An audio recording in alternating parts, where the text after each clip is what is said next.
Alors, qu'est-ce que ça fait d'avoir passé 2 heures dans l'espace avec Brad Pitt? Réponse après le jingle.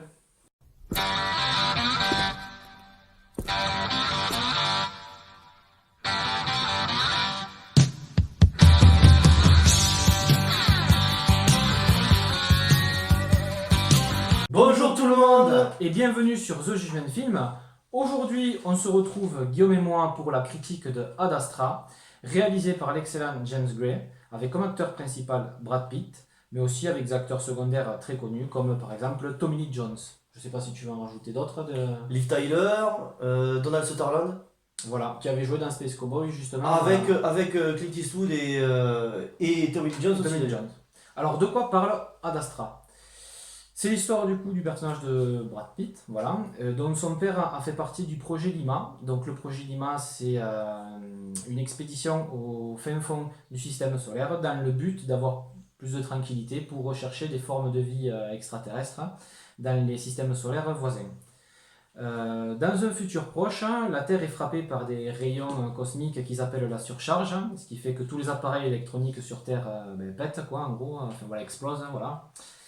Et du coup, l'armée va chercher Brad Pitt, puisque cette surcharge proviendrait de Neptune, et peut-être que son père serait encore en vie, et que ça serait peut-être lui le responsable. Donc du coup, le personnage de Brad Pitt va, tout le long du film, partir sur la planète Neptune, voilà, avec diverses péripéties, pour savoir si son père est toujours en vie, et arrêter ça, quoi. Voilà. Voilà, c'est ça. Alors, Guillaume, qu'as-tu pensé du film? Alors, bon, déjà, moi j'ai beaucoup aimé le choix des acteurs, parce que tous ces acteurs sont très forts. Liv Tyler, c'est l'actrice qui joue dans Armageddon, qui fait la fille de Bruce Willis. Qui fait l'elfe qui se marie avec Aragorn dans Le Seigneur des Anneaux, c'est une très bonne actrice. On la voit pas beaucoup, on la voit pas beaucoup, attention. Donald Sutherland, c'est un acteur qu'on se régale toujours de voir, c'est un acteur mythique. Tommy Lee Jones, bien entendu, on y reviendra plus en détail après sur Tommy Lee Jones. Et Tommy Lee Jones, c'est un acteur formidable, toujours heureux de le voir. Et Brad Pitt, qui est toujours aussi beau. Franchement, on dit que Brad Pitt fait du Brad Pitt, mais là, il est vraiment, il nous plonge vraiment dans l'immersion. Voilà, de l'espace et tout, c'est vraiment, on est avec lui quoi. Alors après voilà, moi je suis moins fan qu'Anthony des films d'astronautes en général, parce que c'est des films qui sont souvent très beaux, très bons, mais c'est très long, il faut être passionné de ça. J'ai jamais rêvé quand j'étais enfant d'être astronaute moi donc. Alors les films sur l'espace, moi faut qu'il y ait des rebondissements, faut qu'il y ait de l'aventure, faut qu'il y ait, ou alors que ce soit de la science-fiction pure. Voilà, du genre Alien, du genre Star Wars. Sinon, il faut que ce soit du genre Seul sur Mars, qu'il y ait des rebondissements et qu'il y ait vraiment de l'aventure. Moi, mon problème, ça a été une certaine lenteur. La seconde partie du film, à partir du moment où ils partent de Mars, ça a été une lenteur pour moi.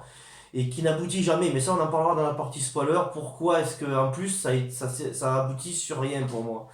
Voilà. Donc, très beau film. Les visuels sont ouf. C'est d'un réalisme total. Ça c'est clair. C'est vraiment magnifique. Rien que pour ça, il vaut le coup. Dire qu'il faudrait pas aller le voir ou que non non c'est un excellent film. Moi il m'a pas embarqué, c'est la lenteur moi qui m'a freiné, j'étais pas du tout dans ça. Voilà.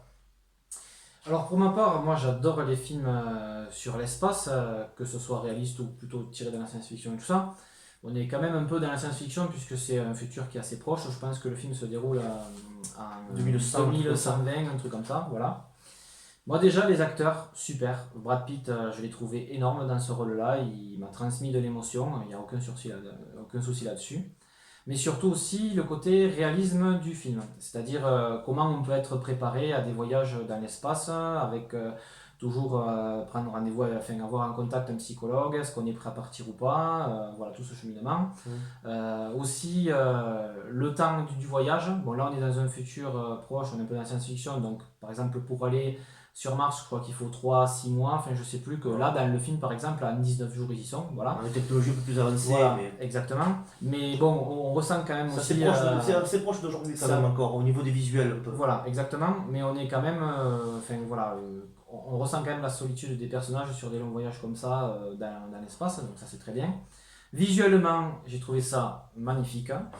Notamment cette scène d'action sur la Lune, où Ouais, on oui, est- c'est voilà, il y a c'est des vraiment plans très lunaires beau. qui sont vraiment magnifiques. Il y a une séquence aussi d'action avec les véhicules lunaires qui restent réalistes, c'est-à-dire que voilà, les sons on les entend pas trop parce qu'on est dans l'espace, les véhicules pardon, flottent et tout ça.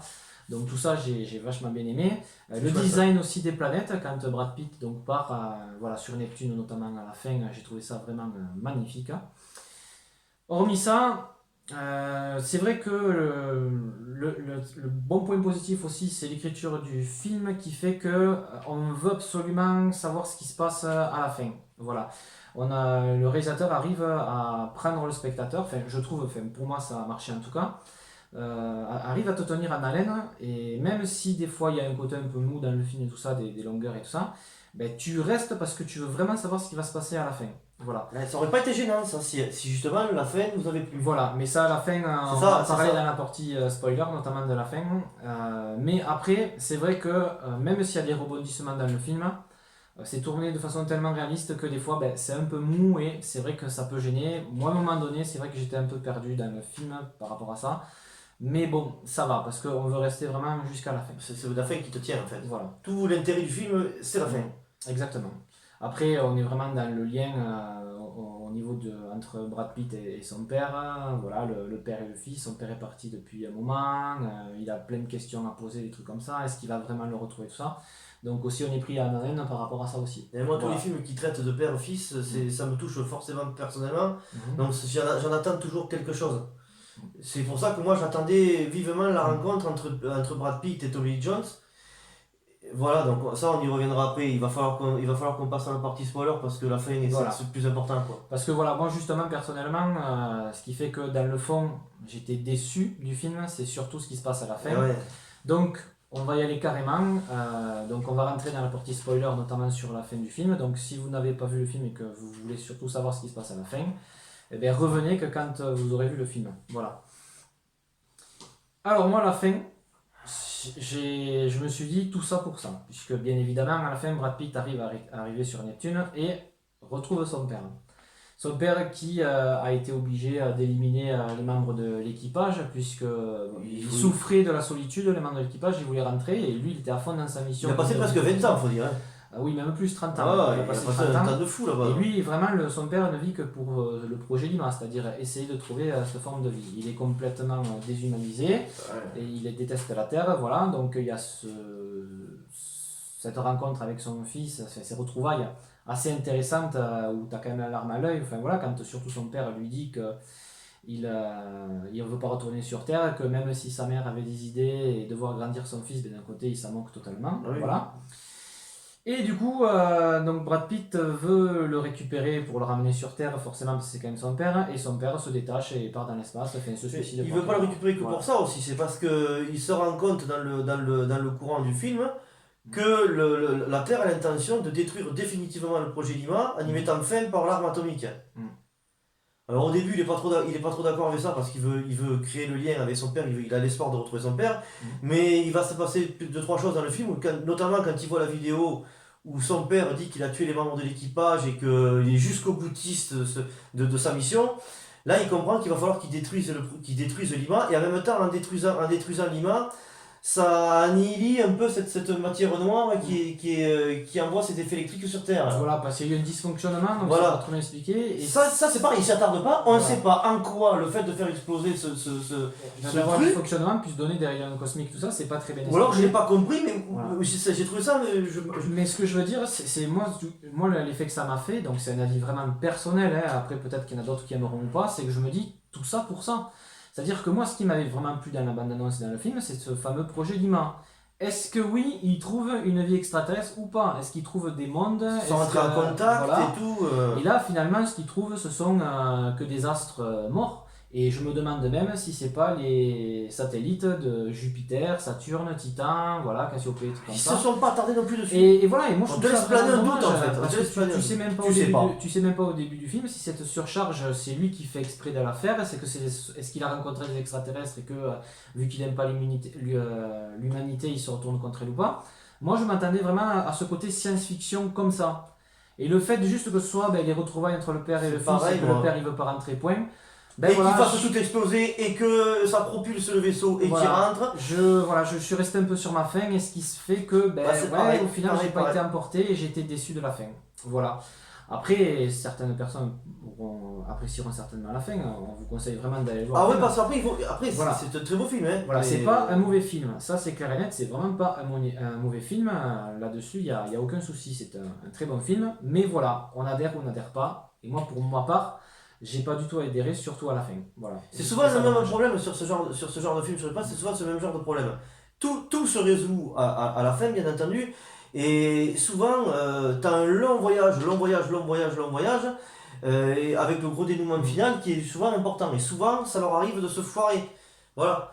Apollo 13 ne se sont pas foirés parce que c'était une histoire vraie. Il fallait se laisser embarquer dans ce voyage qui est excessivement long, mais qui est très bon. Space Cowboys, pareil, tout ça. Moi, je trouve qu'ils se sont foirés sur la fin parce que on a des réponses qu'on nous dit pas et qu'on attend. Et on est en droit de les attendre parce que c'est présenté d'une façon. Le voyage de Brad Pitt est tourné un petit peu comme Francis Ford Coppola a tourné Apocalypse Now. Dans le fait où le capitaine Willard, dans Apocalypse Now, pendant la guerre du Vietnam, il est sur le fleuve et il se parle en off. Il nous parle à nous, on entend ce qu'il pense dans sa tête quasiment tout le long du film comme une voix off. Et là, c'est tourné de la même façon. Brad Pitt, ce qu'il pense de ce qui va arriver, ce qu'il en attend de retrouver son père. En ça, c'est intéressant. J'ai entendu dire que c'était comparé un petit peu à l'étoffe des héros et au film de Kubrick, 2001 l'Odyssée de l'espace. On peut pas aller jusque-là quand même. C'est un chef-d'œuvre pur, le 2001 l'Odyssée de l'espace. Et ça s'attarde sur des heures et des heures. Je pense qu'ils ont dû parler de ça au niveau des visuels et au niveau de certains trucs. C'est possible. Mais il y en a beaucoup plus. On peut pas comparer avec 2001 l'Odyssée de l'espace, c'est pas possible. Ni avec l'étoffe des héros. Pas que l'étoffe des héros, pas que ce film-là, Ad Astra, soit pas bon, attention. Il est vraiment à mettre dans les plus grands films sur l'espace en termes de visuel et de propos. Mais chez moi, ça n'a pas marché. La fin n'a fait que me dire que j'ai perdu 2 heures en fait. J'ai vraiment la sensation d'avoir perdu 2 heures. Et comme je vous dis, à partir du moment où ils sont partis de Mars, à partir du moment où ils partent de Mars, où ils reviennent dans le vaisseau, ben je me suis emmerdé moi, clairement. Surtout que la fin me propose rien qui puisse me faire sortir de la lenteur. Voilà. Pour ma part, Moi bon. personnellement non plus, j'ai rien d'autre à J'ai ajouter. vraiment rien d'autre à ajouter. Donc après, nous, on vous conseille vraiment d'aller le voir pour vous en faire votre propre avis. N'hésitez pas après, si vous avez vu le film, à nous laisser des commentaires pour voir si vous êtes d'accord avec nous ou pas. Ça, il n'y a aucun problème, on y répondra. N'hésitez pas à laisser des pouces bleus si vous avez aimé, à vous abonner à la chaîne si vous aimez ce que nous faisons. Voilà. Et nous, on vous dit à bientôt pour une prochaine vidéo. Ciao tout le monde. Ciao.